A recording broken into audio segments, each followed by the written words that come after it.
ladies and gentlemen of the media, welcome to this briefing on activities leading up to the marking of the 68th anniversary of Ghana's independence.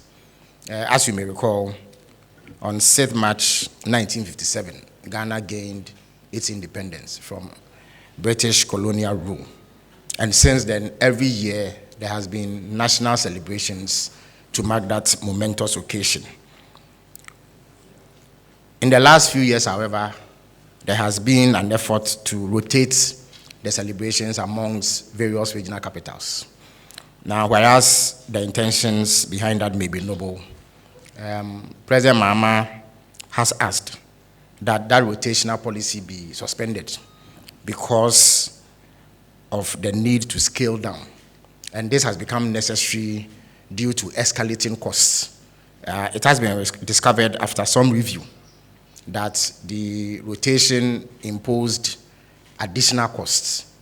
And therefore, at a time when our national budget is severely constrained due to economic difficulties, it was not going to be sustainable to keep rotating the national celebrations. Indeed, if I were to put figures on how much it costs to hold these celebrations, you will find that depending on where the celebrations are sent, there is significant cost implications. For instance, the last celebrations that were held in Ho cost the country a staggering 15 million Ghana cedis. And every time that it has been sent to a different regional capital, apart from Accra, we've had to bear such costs. In the spirit of cutting down on government expenditure, on non-essential expenditure, President Mahama has instructed that this rotational policy be suspended. In addition to this, the main celebrations, which ordinarily would have taken place in Accra at the Independence Square, has also become the subject of some rollback. President Mahama believes that, yes, there is much to celebrate over Ghana's independence. It is perhaps the most significant happening in our entire history as a country. And he acknowledges the need to celebrate this in a manner that befits our status as an independent country. Nonetheless, he is also minded by the parlous state of the economy and the various competing needs and the fact that there are critical sectors of our national life that do not receive adequate or anything near to adequate funding. He believes that at this moment in time, there is a need to reprioritize government expenditure. And one of the areas where savings can be made is this independence celebration. He believes that it is entirely possible to hold modest but significant events to mark this important occasion without breaking the national purse. For that reason, he has decided that this year's celebration will not take on the spectacular form that we have been used to over the years. Rather than a major event at the Independence Square, where there are contingents of men from the various security agencies and hundreds of school children, I beg your pardon, from across the country who march briskly to applause and cheers.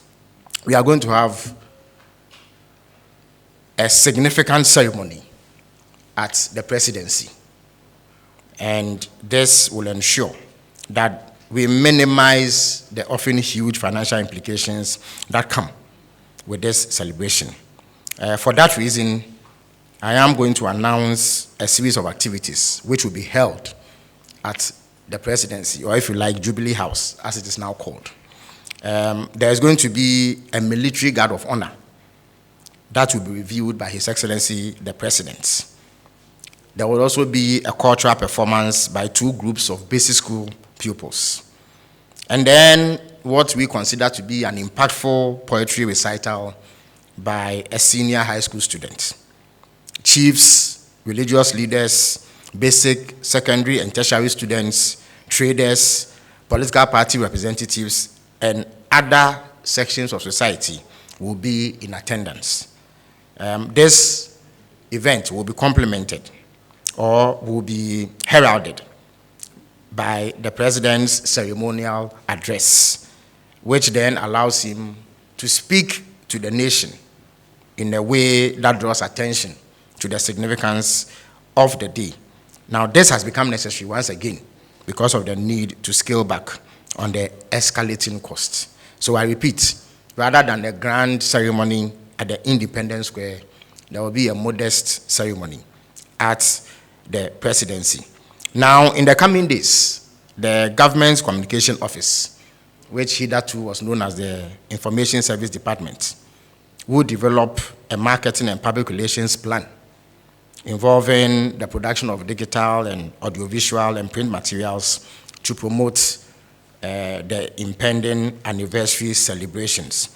In addition to this, there are some significant events that will be held within the context of holding an overall modest ceremony. So the famous 28 February Christianborg Crossroads shooting incident will be commemorated once again. And then the perennial or traditional presidential awards for school children will also take place. Now, it is the belief of government that these activities will be sufficient to uphold the significance of the day and yet enable government cut expenditure in areas that are non-essential. This, once again, has become necessary because of the need to fit all of these things within a constrained budget and refocus expenditure on the most important areas that require government's attention. So that would be a summary of what I have for you today. I would pause at this moment and take questions from the media. Let me indicate that there are members of the planning committee. The Deputy Chief of Staff, Mr. Standogbe, is here. He is the chairman of the planning committee. We also have personnel from the Government Communication Office and others who are actively involved in planning these events, and they will help me answer any questions that you may have. Thank you very much.